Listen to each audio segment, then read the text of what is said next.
Today is 1st of July 2017. Let us discuss the questions given in the website insightsOnIndia.com. So the question number 1 is, how does cow vigilantism affect Indian society? In your opinion, what should government do to stop cow vigilantism? Critically comment. So if we try to understand this question, we have to first define what is cow vigilantism. Cow vigilantism is nothing but uh, taking into the law into their own hands by some of the fringe elements of the society in order to protect the cow. So then we have to explain what is the effect of this on the society of India, and we should also discuss what should the government do to stop this stop the cow vigilantism in India. So you have to critically comment on it. So let us see what the students have, what are the various answers written by students.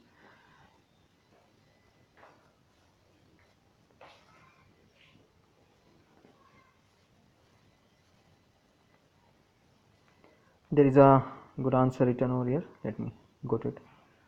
Yes, it is here.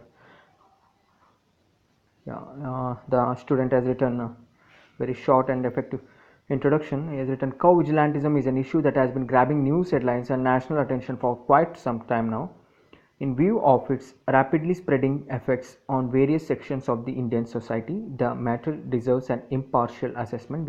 We can also write very short and effective introduction like, cow vigilantism is a social issue. We can write like this: cow vigilantism is an economic and law and order problem. A law and order problem in India, where some forces of the society are taking law into their own hands in the veil of protecting the cow, thereby disturbing the secular and law and order fabric of the society of the country. We can write and this will be a very effective introduction. And the next uh, the next part in the question was to uh, explain how does cow vigilantism affect Indian society. So we can write, it affects the livelihood of people, especially those involved in cattle trade. So the events we are seeing now, people who are transporting the cattle, the cow from one place to another for the purpose of cattle trade also, they are being lynched by the mob, they are being killed, they are being beaten. So it affects the livelihood. So now whoever the people who are in the cattle trade, they will be afraid to pursue the trade because of the because of fear for their lives. So it affects the cow vigilantism basically affect the livelihood of people who are involved in cattle trade. So it also has an impact on the topic of sale and consumption of beef, thus affecting the choice of food of the citizens of India. So we have seen certain examples like a lynching which took place uh, in some part of North India. Akhlaq was murdered because he had allegedly stored beef in his refrigerator. So what is happening is very people are fearing for their lives as the certain fringe elements of the society attack people with the suspicion that they are consuming beef or storing beef in their homes. So basically it has affected the sale consumption of beef, and by virtue of it, it has also affected the choice of food of certain of the citizens of this country.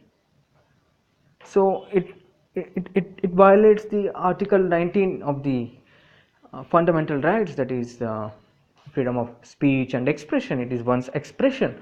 Uh, it is one's expression which has been granted by the fundamental right by the Constitution of India to pursue his own choice of food style, as long as it has not been declared illegal by the law of the land. So choice of food and sale and consumption beef has been affected.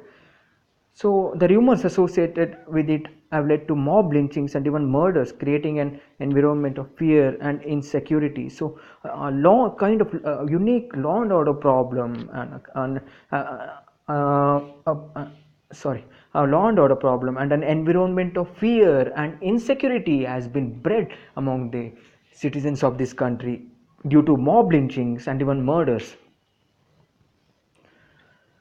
And these fringe elements are using cow as a symbol of nationalism, and it has received a tacit support from a number of organizations who have often targeted members of minority communities, especially backward classes, over the issue. Minority communities and the backward classes over this issue. So, if we see the if we see usually the people who have been attacked by these cow vigilantes are either from the minority community or they are belong to backward classes. So kind of insecurity and fear have been inbred. So these are some of the effects, but several others have written more effects. Let us discuss that also. So yeah, it is a mockery of democracy, because in democracy people will have the choices to pursue their own lifestyle and they can pursue the choice of food style they want.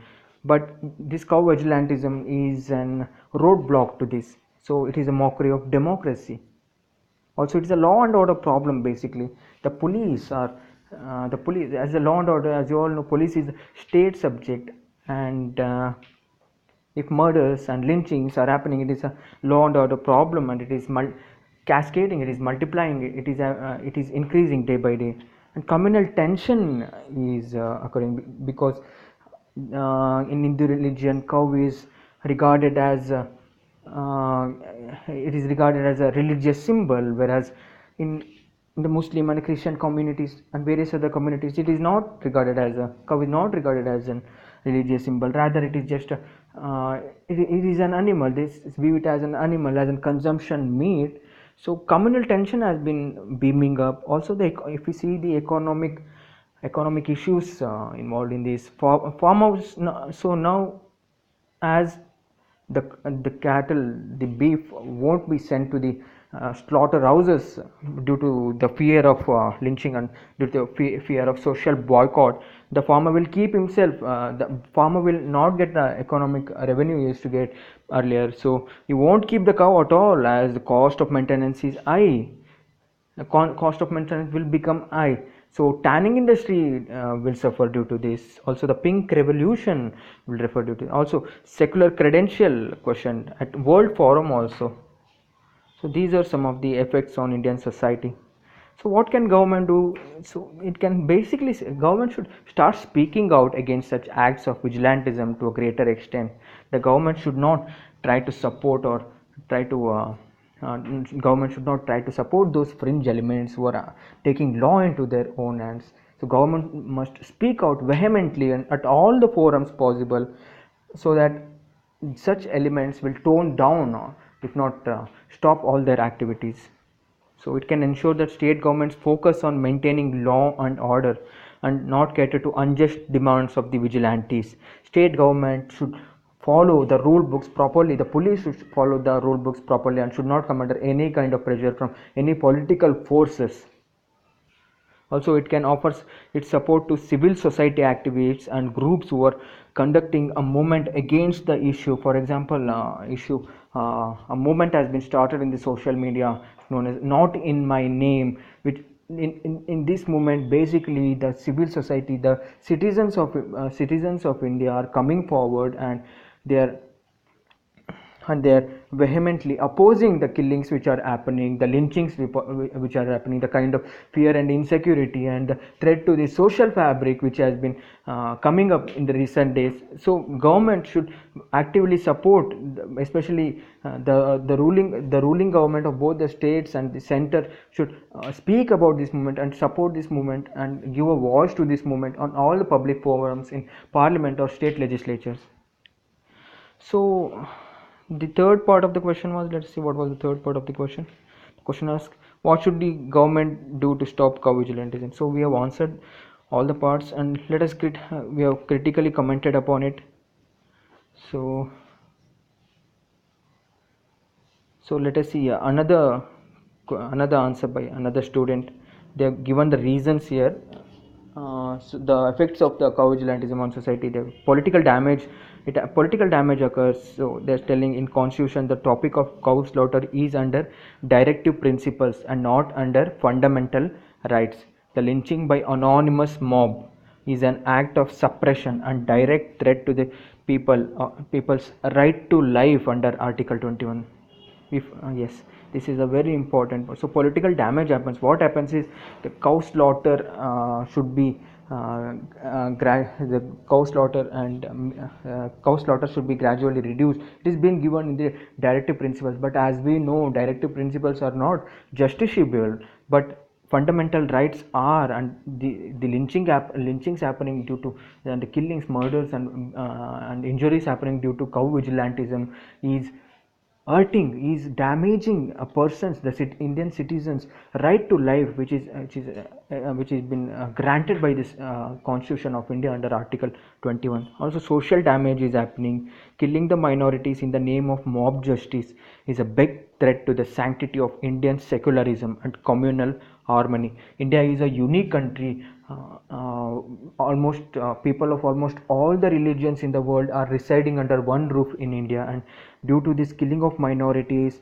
a big threat to India's multiculturalism, multi-diversity, multi-religious attitude of Indian society is being damaged, and Indian secularism and communal harmony are being damaged or threatened. And also let us see what is the economic damage. Such activities create fear among large group of traders and farmers who are involved in leather and agriculture. We have seen this. We have seen all this. So we'll end this topic here. Thank you.